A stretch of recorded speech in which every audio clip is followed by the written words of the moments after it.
Je vais donner la parole tout de suite à David Vivares, qui est de Strasbourg, qui est d'ici, et qui va nous parler de cette très étrange, très paradoxale relation qui s'est nouée entre le grand peintre Asger Jorn et son cadet de 20 ans, je crois, de 17 ans, le jeune Guy Ernest Debord. Et c'est une amitié qui, semble-t-il, s'est jamais dénouée malgré les aléas, les avatars.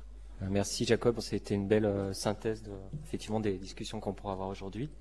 Alors moi, c'est un propos vraiment très modeste et assez peu philosophique finalement, mais c'est lié. On a dit que c'était pas un club de spécialistes. Ouais, mais c'est lié à une vraie curiosité que j'espère arriver à vous faire partager pour deux documents donc qui ont été publiés récemment par les éditions Alia. Donc c'est les livres de Debord qui s'appellent Mémoire et le livre de Asger Jorn qui s'appelle Fin de Copenhague. Donc je diffuserai pas d'images puisque ce sont des livres qui ont une unité et que je pense qu'il faut appréhender comme un livre.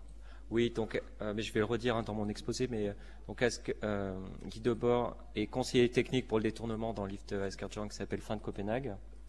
Et donc c'est des facsimilés, parce que c'est justement des livres d'artistes qui ont une matérialité très différente de ce qu'elles sont là. Je pense qu'ils sont en librairie. Et donc c'est voilà, vous pourrez. Moi, je vous incite effectivement à aller les découvrir, parce que c'était ça en fait ma curiosité pour ces deux livres-là. Donc effectivement, j'avais intitulé l'intervention Jorn Debord, Traces d'une amitié, et j'avais sous-titré Le détournement est d'abord une expérience de soi avec et contre les autres. C'était un peu pour introduire la relation entre les deux, et le concept de détournement va revenir souvent dans ce que je vais dire. Donc j'avais choisi de ne pas parler seulement de Guy Debord et de ne pas aborder tous les aspects qui étaient traités par ailleurs, mais plutôt d'évoquer une amitié, ou plutôt les traces que j'ai pu en glaner, parce que qu'est-ce qu'il y a de plus volatile qu'une amitié, entre donc en plus des hommes d'une autre génération et qui avaient leurs motifs propres. Donc moi, ce que je vais faire ici, c'est vraiment pointer quelques traces comme ça, éparses de cette amitié. Et j'aimais beaucoup le titre du film de Guy Debord qui s'appelle « Sur le passage de quelques personnes à travers une assez courte unité de temps ». Je pense que l'amitié se résume assez bien dans ce titre-là. Donc je vais faire justement un petit point de méthode avant, puis après je ferai parlerai par petites traces comme ça. Donc je vais quand même donner un petit point de vue philosophique, puisque ma formation, je suis philosophe quand même, et que les philosophes que j'aime étudier, c'est notamment John Dewey et tout ce qui est pragmatisme. Et donc l'opinion que je vais développer aujourd'hui, j'espère qu'elle fera partie de cette opinion sur laquelle sont destinés à tomber d'accord ceux qui cherchent. Donc ça, c'est Peirce. Et je pense que le jugement qui va conclure l'enquête aujourd'hui, c'est aussi un jugement de l'auteur sur sa propre existence, et c'est le cas dans la discussion entre les deux personnes que je vais évoquer aujourd'hui, qui ne faisaient pas la différence entre justement la théorie, la pratique et leurs relations. Donc je ne vais pas dresser effectivement un inventaire historiographique, puisqu'il y a des spécialistes de Debord qui vont intervenir dans la journée. Donc moi je cherche des traces d'une amitié dans cette activité commune, comment elle s'est incarnée dans ces deux livres-là. Donc ponctuellement je vais parler de certaines traces. Donc je vais commencer par lire un extrait d'une lettre que Guy Debord a écrite à Jorn le mardi 8 juillet 58, qui donne un peu le ton, je pense, de cette relation. Donc je le cite, c'est en relation avec une histoire de publication et d'imprimeur. J'apprends que les choses, c'est l'imprimeur, prennent une tournure extrêmement alarmante. Le vieux Dragor, donc c'est le nom de l'imprimeur, que j'avais sommé d'imprimer ton livre, avait à la fin du mois été victime d'une crise de délirium très mince, pendant laquelle il a mélangé tous les plombs de la composition de forme et signification et de charme et mécanique, qui étaient 2 chapitres du livre pour la forme. Il a déchiré avec les dents le manuscrit qui n'était pas composé, en criant « Jorn, c'est ma ruine ». Et donc, Debord conclut, il paraît que c'était un spectacle atroce. Ça, je trouvais que c'était assez amusant, pour commencer. Mais je veux quand même dire que les relations entre Jorn et Debord ne sont pas bornées à des problèmes de typographe, et que leur difficulté a été de s'associer pour faire entendre leurs œuvres et pour fonder, sur les résultats de ces nombreux échanges, entre eux et avec d'autres, des œuvres, dont les deux dont je vais parler aujourd'hui sont l'écho.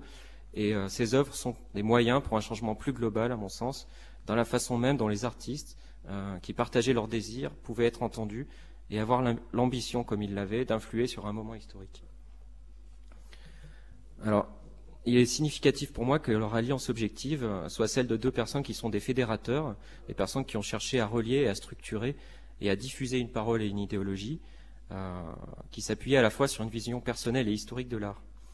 Alors, un des éléments fondateurs, c'est effectivement, tu l'as évoqué, la rencontre de Coso d'Arocchia l'été 57, où plusieurs groupes d'artistes se rencontrent.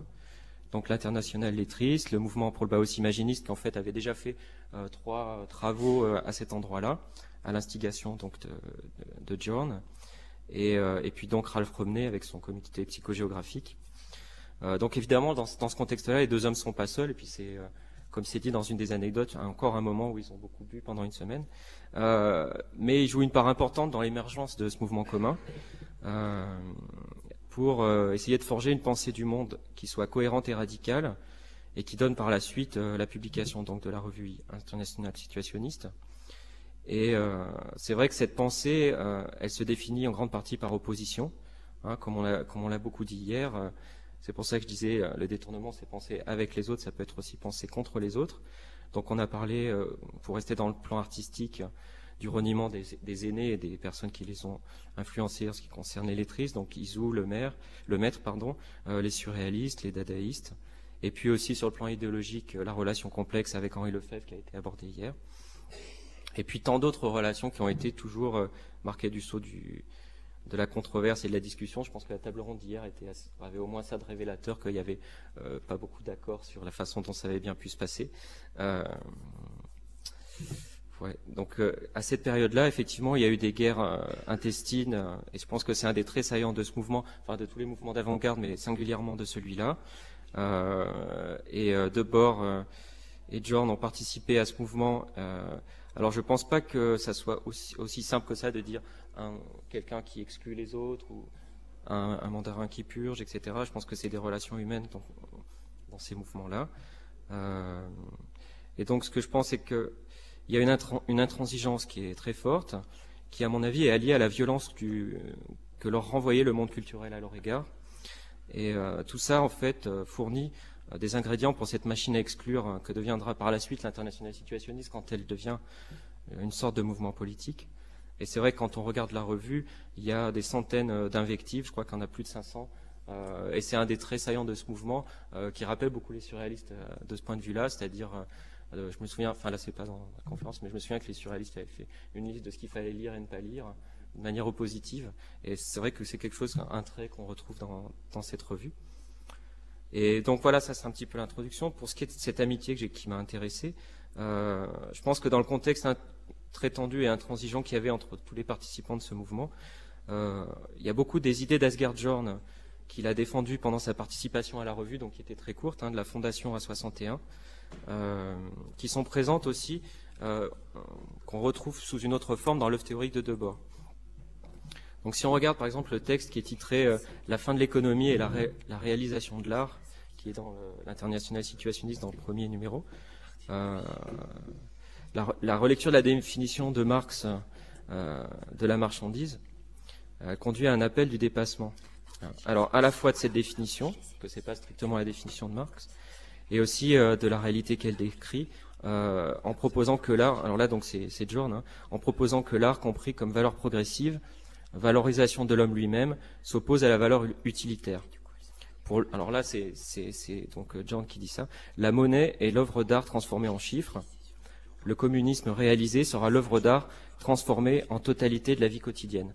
Donc on retrouve en fait l'ensemble des thèmes de l'œuvre de Debord dans cette petite formule d'artiste qui est donc ni très fidèle à Marx, ni très structurée, mais qui, à mon avis, est assez révélatrice des échanges qu'ils ont pu avoir sur ce type de sujet.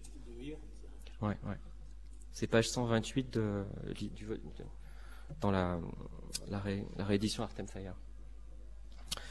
Donc, ce que je voulais dire, oui, il s'agit pour les deux hommes de promouvoir un possible, et dans leur temps, offre à leurs yeux une rare opportunité.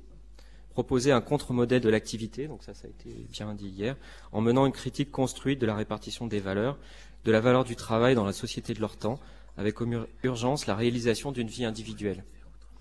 Cela passe par l'appartenance à un groupe, à des groupes qui cherchent à se reconnaître dans une communauté de destin.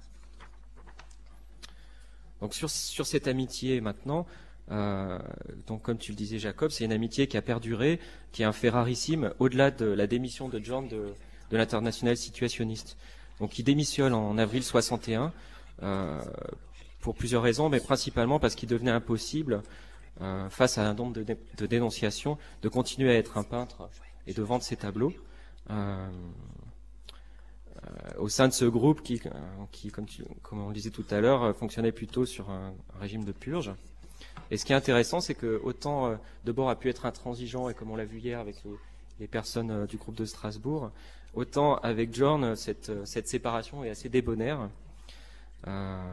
Donc Zorn, par exemple, dit que malgré la nécessité qu'il a eue de quitter ce mouvement en raison de son statut d'artiste, puisqu'il devenait internationalement reconnu, il disait par rapport à sa richesse que le surplus économique de ma situation sociale en tant que peintre me donne, que sa situation de peintre lui donne, trouve sa meilleure expression, son meilleur placement dans le mouvement situationniste. Ce qu'il faut dire, c'est que ça a été une forme de mécène aussi pour Debord, puisque le film qu'on a vu, par exemple, hier soir, Dansk Fransk, c'est Debord qui est derrière ça, quoi. Oui. Ouais.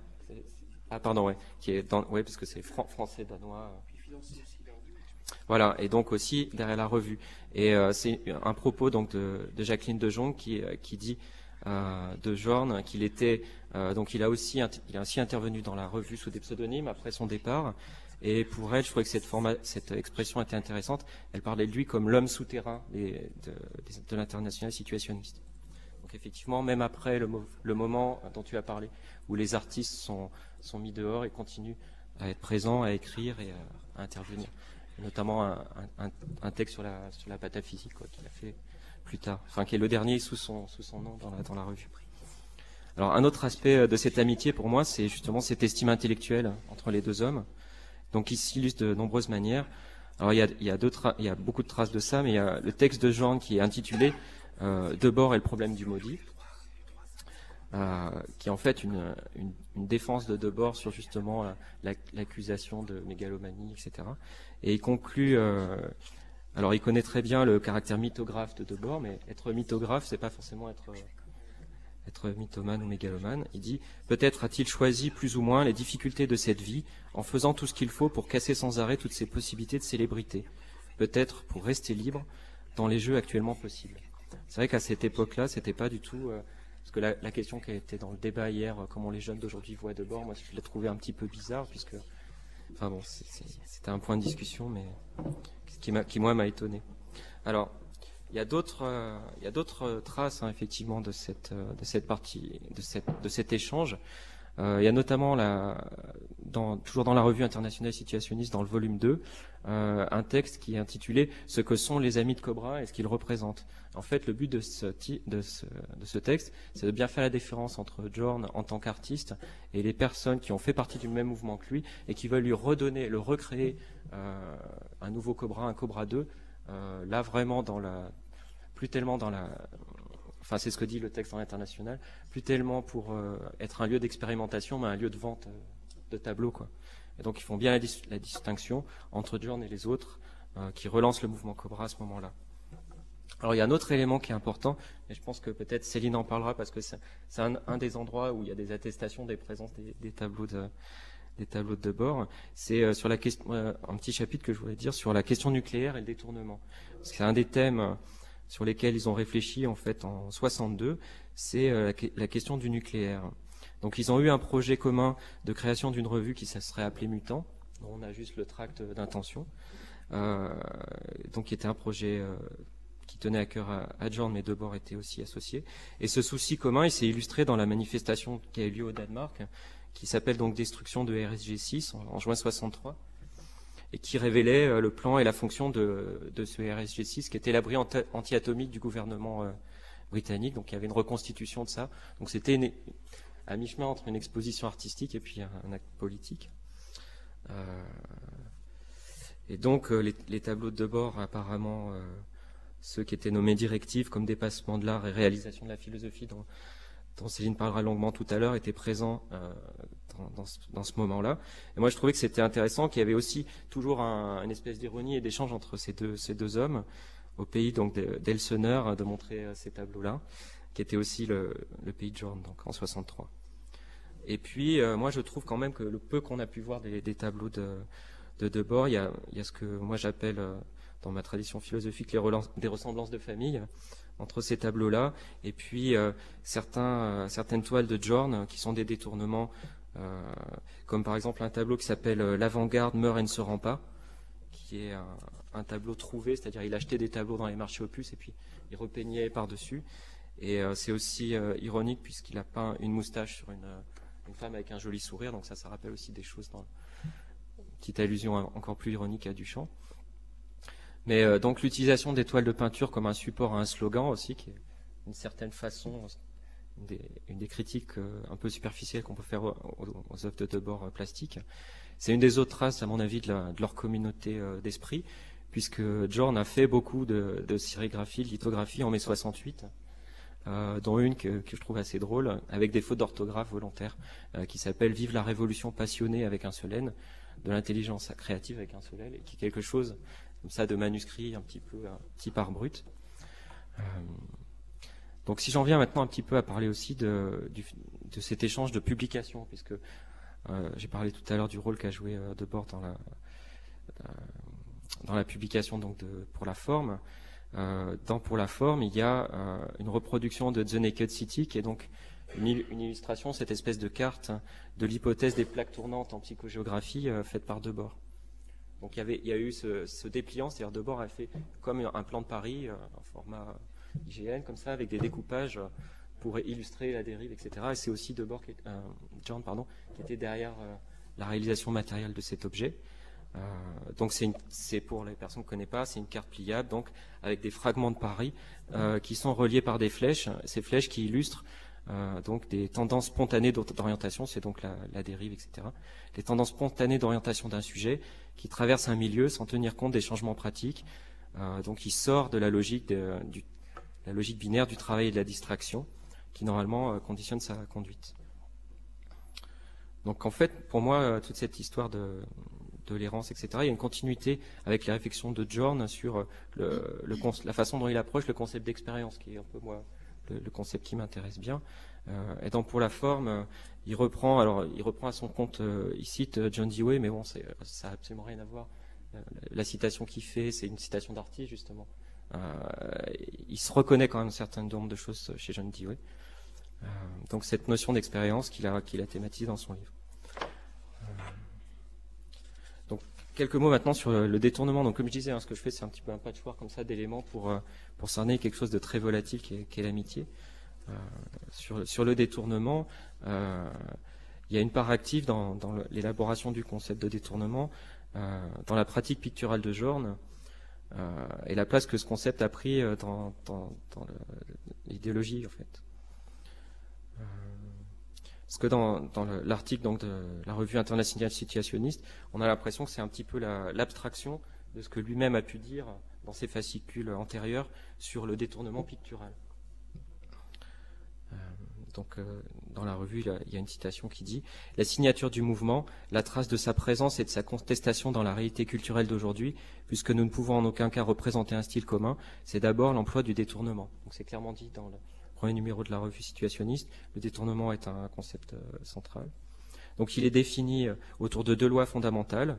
La perte d'importance, c'est-à-dire permettre la déperdition du sens premier de l'élément qui est détourné. Et deuxièmement, l'organisation à partir de là d'un autre ensemble signifiant qui confère à chaque élément réagencé une portée nouvelle. Et donc, on rajoute à ça le fait que ce jeu formel n'a un sens qu'historique et donc un sens politique, c'est-à-dire une capacité de dévalorisation, mais assumée cette fois. Et en même temps, donc, ce réinvestissement des éléments détournés de sa propre expérience. Donc en fait, le détournement, c'est d'abord une négation, mais c'est aussi, et dans un deuxième temps, l'affirmation de cette négation même. C'est-à-dire que ce qui apparaît, ce n'est plus l'original détourné, mais une volonté de laisser le détourné dans un inachèvement, et qui pointe donc vers un extérieur qui reste hypothétique. Et dans les tableaux de l'époque d'Asger-Jorn, donc il détourne des tableaux de peintres du dimanche qu'il achète au marché aux puces, qui sont du coup d'un classicisme extrême. Et puis il les réutilise comme toile de fond, vraiment. Et en fait, c'est un moyen d'expression dans lequel il laisse pointer une critique de la valeur artistique, et puis surtout son ironie. C'est-à-dire que le vocabulaire pictural qu'il utilise, c'est celui de la farce. Donc il y a de nombreux masques, donc il y a la moustache postiche dont j'ai parlé, il y a aussi un canard géant qui apparaît dans un beau paysage qui est assez drôle. Et donc en fait c'est montrer une dévalorisation de l'art en détournant des choses qui sont des avatars secondaires de l'art classique en fait. Puisque pour lui cette culture qui tourne à vide, il la montre dans cette répétition, donc en faisant une violence assez extrême quand même à ces tableaux, parce que lui, ce qu'il refuse justement, c'est que l'art moderne, mais je crois que c'est évoqué tout à l'heure sur le fonctionnalisme, il a une critique assez forte de l'art moderne qui prône la nouveauté, et pour lui, cette nouveauté, c'est ce qu'il qualifie de pernicieux enthousiasme. Donc ça, je trouve que c'était une expression intéressante sur ces mouvements-là. Donc le détournement, pour Jorn, c'est le moyen d'expression d'une défiance envers le formalisme. Ce formalisme ne fait pour lui que réfléchir à un aussi grave formalisme qui est social et politique au départ. Donc pour moi, c'est un point de contact entre cette conception d'un peintre et de son action, et puis ce que Debord va faire du détournement et dans ses films. Puisque le détournement vise un au-delà de la littéralité du discours artistique et de la continuité historique. Faire œuvre de détournement, alors là c'est Debord qui le dit, c'est produire un discours qui devient le langage fluide de l'anti-idéologie. Les éléments détournés ont justement un sens nouveau en ce qu'ils montrent sans démontrer, par leur nouvel agencement même, que l'idéologie qui les structurait, chacun apparemment comme une entité, est en réalité aussi vaste qu'unifiée. Les anciennes images, avant leur détournement, avaient une place attribuée dans l'économie de la culture, et le film montre l'adéquation entre l'idéologie de la structure sociale et ce qu'est la culture et la façon dont elle structure les images. Donc ça, c'était des petites remarques générales. Puis je vais parler un petit peu maintenant plus de ces deux livres qui m'ont donné envie d'intervenir aujourd'hui. Donc ce qui est intéressant dans ces deux livres-là, c'est que c'est un travail croisé par les deux hommes. C'est-à-dire que Fin de Copenhague, c'est un livre de Jorn avec une collaboration très importante de Debord, et Mémoire, c'est un livre de Debord avec une collaboration très importante de Jorn. Oui, tout à fait, ouais. À la librairie à côté, ouais. C'est Alia qui les publie. Donc il y a une permutation des responsabilités qui est intéressante, qui me permet de voir un petit peu comment ils ont échangé. Et puis ça me permet aussi de faire après quelques remarques annexes. Donc ils ont déjà collaboré de toute façon à beaucoup de documents, à beaucoup de rencontres et à différentes œuvres de publication. Et donc dans Fin de Copenhague, en fait, on retrouve la question du détournement. Ils travaillent ensemble donc en 57 pour fabriquer ce livre. Et ce qu'on a là, c'est la trace d'une expérimentation commune en fait de deux personnes, puisque ce qu'on a maintenant sous forme de document et en plus ici sous forme de réplica d'un document qui a une matérialité assez importante d'après ce que j'ai pu comprendre.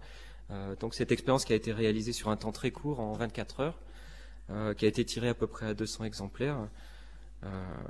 Il s'agit en fait d'éléments pris dans des journaux qu'ils ont achetés le jour où ils ont décidé de faire cette expérience-là, dans un kiosque. Donc il y a des journaux français, des journaux danois. Et donc on trouve des éléments imprimés qui ont été découpés et qui dialoguent avec ce que Debord appelle après des structures portantes, c'est-à-dire des traces de peinture, des coulées d'encre, qui sont donc jetées par Jorn. Et en fait, ce qui est intéressant, c'est qu'il y a un dialogue réel entre ce contenu écrit qui est donc atomisé et qui est détourné, et puis ces formes picturales. C'est-à-dire que les éléments imprimés dialoguent pour moi vraiment avec la structure portante. La trame qui est constituée par les traînées de couleurs, dans ces traces imprimées, se recombinent les éléments du quotidien. Alors tous ces découpages, c'est vraiment un usage et un abus des inventions surréalistes et lettristes. Je dirais un usage décomplexé en fait. et pour leur donner un autre sens qui est celui de leur collaboration. Donc chaque phrase et chaque extrait qui sont découpés recouvrent plusieurs niveaux de sens, qui est en fait une part du dialogue entre les deux artistes pour créer un espace nouveau entre les éléments des journaux, qui sont des éléments de la normalisation quotidienne, donc on trouve à l'intérieur des pages de météo, de la publicité, des extraits de littérature de gare, des récits qui sont une forme de standardisation de la vie amoureuse, du récit amoureux. Et donc c'est un document dans lequel l'ironie est sans arrêt présente, mais qui, à mon avis, est au service d'un témoignage. Et donc, dans ce témoignage, on retrouve des éléments de leur logique du détournement, c'est-à-dire la perte de la signification initiale, des différents éléments qui sont recombinés et qui produit un effet intéressant, à mon avis, d'un sentiment de disparition. C'est la fameuse fin de Copenhague qui est dans le titre. En un seul regard, en fait, quand on feuillette ce livre qui est quand même pas très épais, on voit le geste qui est derrière, qui est l'intention. C'est montrer la transformation de la vie en train de se faire dans cette époque-là. Et je pense que ce qui est voué à être mal compris dans cet acte de détournement, on en trouve ici des traces tangibles, puisqu'il s'agit d'une expérience partagée du monde tel qu'il apparaît dans les journaux. Et donc on est avant justement un art qui annonce la fin de l'art, on est encore au moment de ce livre dans un travail sur les fragments du passé de l'art.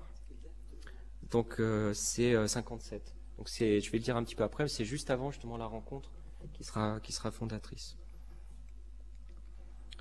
Et donc c'est pour ça, il y a ce que dit Graël Marcus du détournement dans son livre.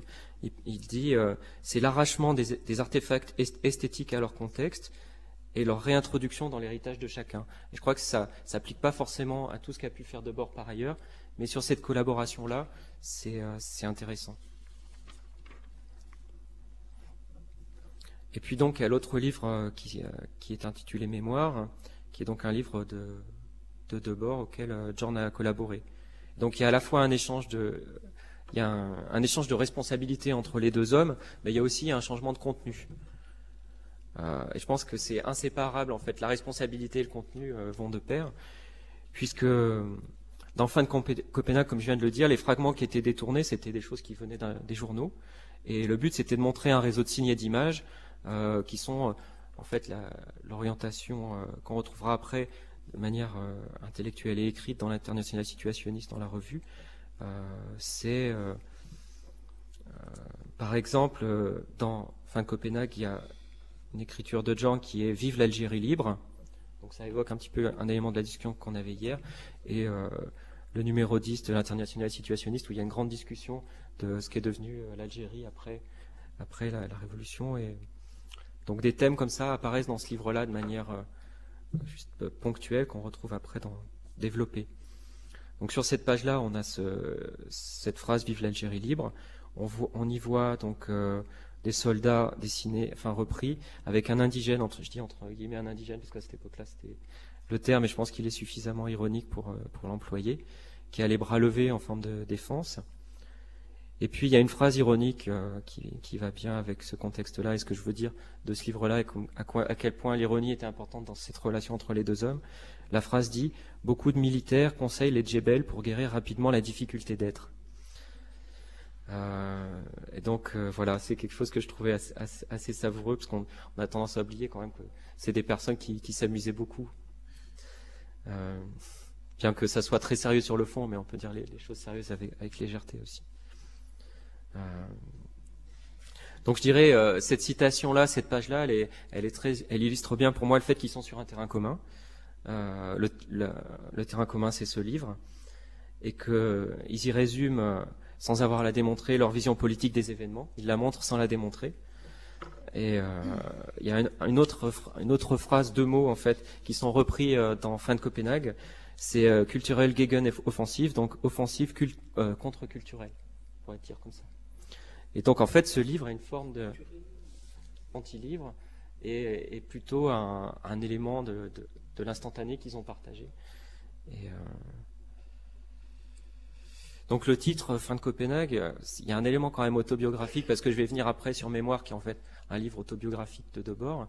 Fin de Copenhague, c'est le moment où John part du Danemark. Et donc il y a quand même un élément autobiographique, bien qu'il soit moins présent.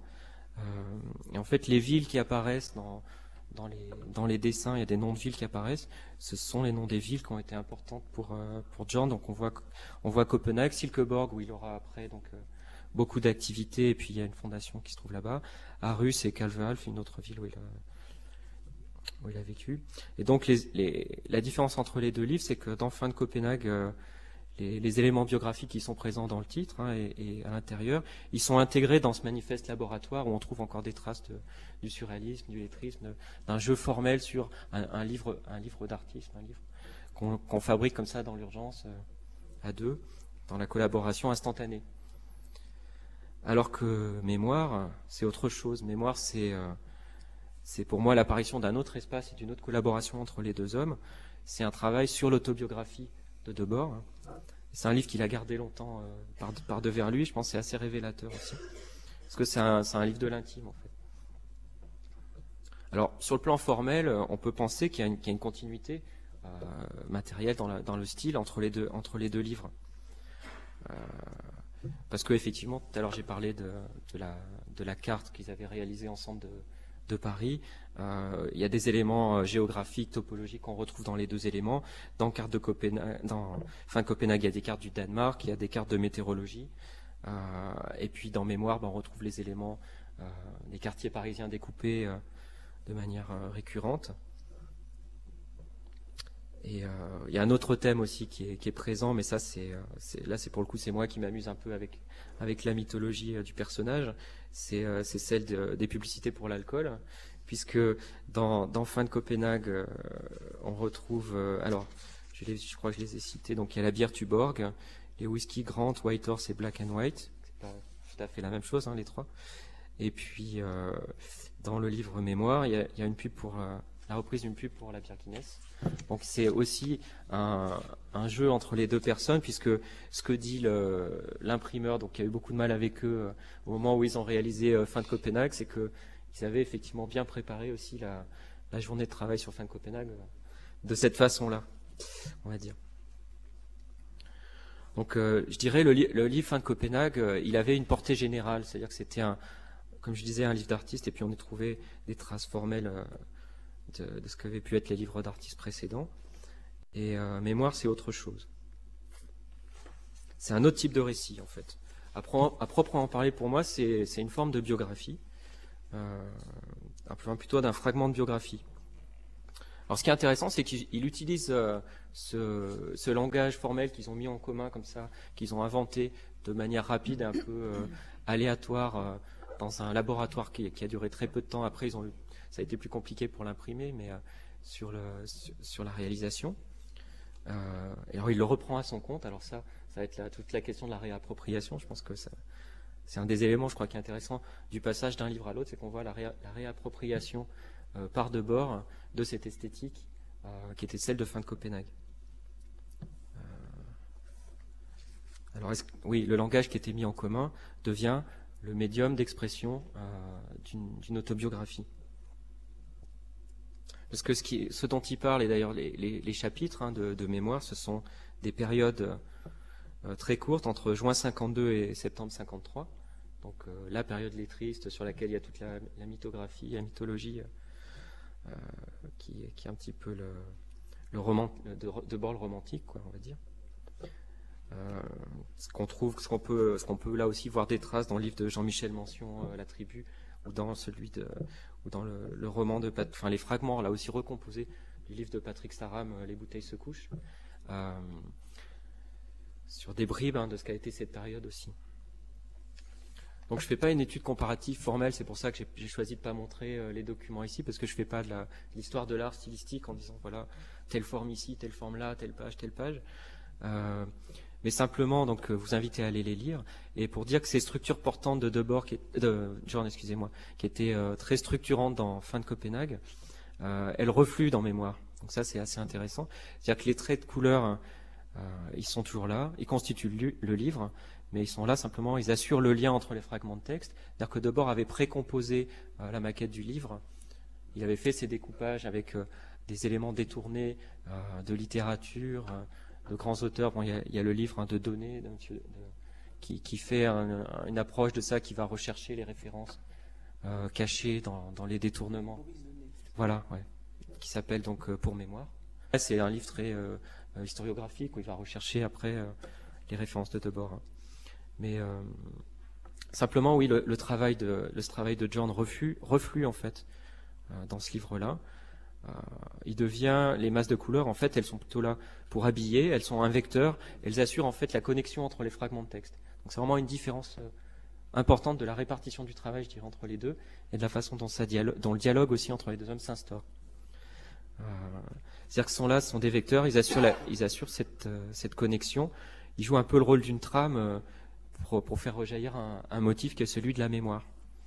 Et d'ailleurs, si on regarde aussi, Jorn après s'est intéressé à la tapisserie, hein, il a fait une tapisserie qui s'appelle Le Long Voyage, sur lequel d'ailleurs Bernstein avait écrit aussi.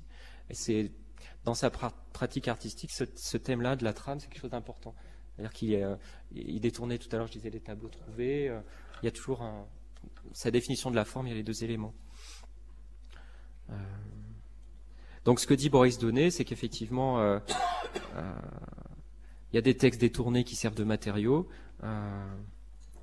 Et je pense que John quand même réinterprète la portée de certaines des pages de mémoire. Parce qu'il a bien perçu ce réel projet qui est un projet mémoriel.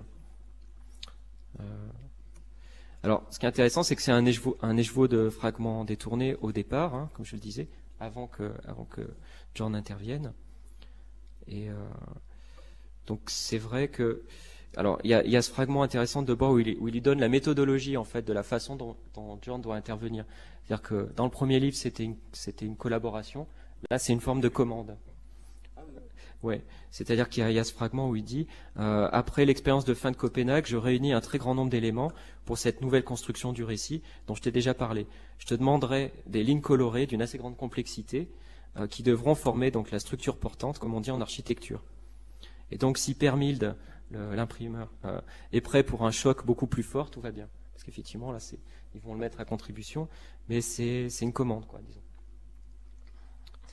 Simplement, oui, dire, il y a plusieurs fonctions de ces structures portantes pour être un petit peu quand même formelles. Elles servent à la fois de bornage du texte, elles créent des liaisons, et puis elles sont quand même une matérialisation d'une forme de désordre. Je pense qu'il a essayé, ça se retrouve de rendre, puisqu'il s'agit de mémoire et de biographie et d'intime, rendre une forme de désordre qui a pu exister dans cette période-là, que moi je considère que Debord recherche ou se remémore à volonté après dans ses livres. Ses livres autobiographiques, quoi. Et dans ses films, parce qu'on en a eu un exemple hier, c'était le film qu'on a vu hier était très parlant de ce point de vue-là. Et donc ce qui est intéressant, c'est que donc Debord après va reprendre les thèmes qui sont dans Mémoire, qui ne sont pas thématisés sous forme d'un langage articulé démonstratif, qui sont des fragments de détournement comme ça. C'est d'abord un livre d'artiste, en fait, ce souci de se remémorer et de revenir sur cette période-là de sa vie, qui était celle de l'Internationale lettriste. Il le fait d'abord par un livre d'artiste avec un artiste. Ça me paraît important. C'est aussi romanesque d'une certaine façon, puisque un des thèmes, c'est l'amour aussi, dans Mémoire. Donc c'est l'amitié, c'est l'amour, et c'est aussi cette période-là. Donc le livre de Donnet revient là-dessus, hein, sur les différents fragments, il identifie les éléments. Et donc c'est vrai que Mémoire est à la fois, je dirais, un projet mémoriel et un projet de mémorial. C'est déjà un début de basculement dans la mythographie, hein, ce que je disais, de Debord en tant qu'intellectuel, quoi, à ce moment-là. Et je pense que les premiers actes sont dans ce livre-là, et puis ça va se développer ensuite dans les livres ultérieurs. Le retour sur cette période de 52 à 53. Et il dit par exemple quelque chose comme cette période où il a commencé à mener une vie pleinement indépendante, et dans beaucoup de ses livres après, c'est le sentiment de la perte de cette indépendance, je crois, qu'il recherche. Il y a un autre fragment, donc ça c'est dans Ingerum, etc. Il disait, page 27, « Qui pourrait à présent qu'il n'en reste rien comprendre cela, hormis ceux qui se souviennent de cette gloire, qui d'autres pourraient savoir les fatigues et les plaisirs que nous avons connus dans ces lieux où tout est devenu si malsain. » Donc là, effectivement, on est dans cette mythographie-là.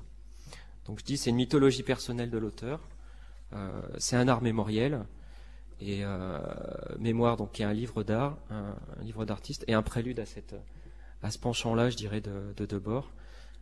Alors il y a une ironie aussi, effectivement, à publier un livre qui s'appelle Mémoire alors qu'il n'avait pas encore 30 ans, et pour rassembler ses émotions et l'essence d'un moment particulier, quoi. Et j'ai l'impression, moi, qu'il fait que revenir en fait à cette période-là, dans ses films et dans ses livres. Une fois que la période la plus marxiste et politisée après 68 est passée, en fait. Moi, je verrais bien une espèce de mouvement comme ça, avant, pendant et après, d'une certaine façon. Puisqu'il dit quelque chose qui m'a amusé, justement, dans Panégyrique, il dit il considère que la haine dont il a été poursuivi n'a pas tant pour cause son rôle en 68 que son mode de vie en 52. Pour moi, c'est assez révélateur, justement, du regard rétrospectif qu'il a eu sur ces deux périodes. Donc voilà, j'ai donné quelques éléments épars comme ça. Je crois qu'il y a vraiment, effectivement, je le développe pas complètement, mais il y a un rôle assez profond de cette collaboration entre Zorn et Debord dans ces deux livres, qui sont des laboratoires en fait. Parce que comme je disais, bon, il y a eu cette période de la constitution de l'internationale situationniste en Italie, cette fusion des mouvements artistiques qui s'est fait entre les deux livres en fait. C'est ça qui est intéressant. C'est-à-dire que il y a eu Fin de Copenhague, il y a eu cette fusion et il y a eu Mémoire après. Donc c'est vraiment constitutif, je dirais. Hein. Voilà, donc pour conclure un petit peu rapidement, je voulais redire quelque chose sur l'amitié et sur le fait que c'est quelque chose d'assez intangible et que ça rejoint la thématique du temps qui est très présente chez Debord et sur la perte du temps et la perte de l'amitié, puisqu'il a perdu beaucoup d'amis apparemment, parce qu'on a compris hier. Voilà, ouais. Donc c'est quelque chose comme une idée comme ça, c'est que le principal drame affectif de la vie, après donc le conflit perpétuel entre le désir et la réalité hostile du désir, ça c'est une thématique de Debord, ça semble être cette sensation de l'écoulement du temps.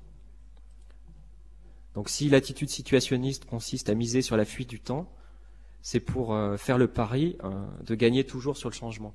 Je crois que c'est ça en fait qui est intéressant. Et une image de ça, puisque c'est vraiment une image, c'est la fin du film La Société du spectacle, donc de 73, où il y a ce détournement d'une scène d'un western qui est La charge fantastique de Raoul Walsh, où on voit Errol Flynn dans le rôle de Custer qui charge avec plusieurs compagnies, toujours la même colline. Et dans cette séquence, donc c'est au son vraiment très présent du clairon de la charge de la cavalerie légère, là que Debord a laissé dans le film. Et c'est très beau cette fin de film parce que c'est vraiment un hymne à l'amitié. C'est-à-dire que tous ces escadrons qui chargent et qui vont au carnage sont en fait des hommages aux participants artistes de la première période en fait, puisque on passe en alternance des images de cette charge et puis des images des personnes qu'il a connues, qui sont les artistes. Donc en fait, ce film, La Société du spectacle sur sa fin, c'est aussi un regard rétrospectif sur cette relation aux artistes, je pense. Et ces films sont des films de nostalgie et des films c'est peut-être une des caractéristiques du cinéma aussi, sur le passage du temps. Ça, c'est une autre thématique. Mais en tout cas, sur des films d'un regard rétrospectif, c'est ce que je dirais. Et c'est aussi marquant dans sa technique du montage, et notamment là dans ces scènes de western détournées, puisqu'il y a cette alternance entre les scènes de cette charge avec cette musique de charge très très forte, et puis des portraits qui sont entre des photos et des photogrammes. Donc le photogramme, c'est ce qui pour moi m'évoque plus justement ce moment-là de la cristallisation dans la relation, c'est-à-dire on aperçoit, on voit, on perçoit.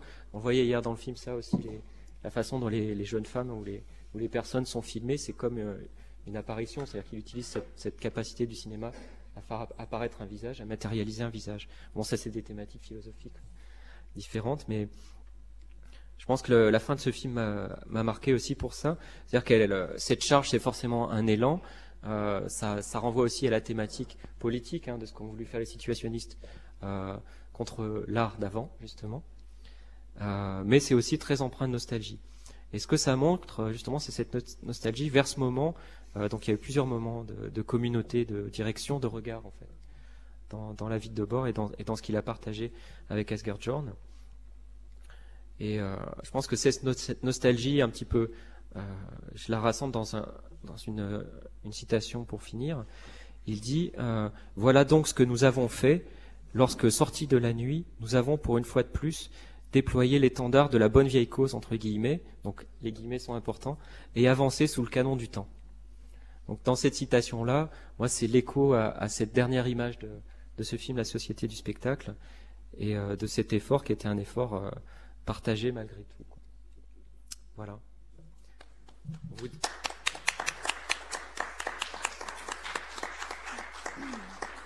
J'ai aucune idée du temps que le plus. J'ai aucune idée du temps que le plus. J'ai aucune idée du temps que le plus. J'ai aucune idée du temps que le plus. J'ai aucune idée du temps.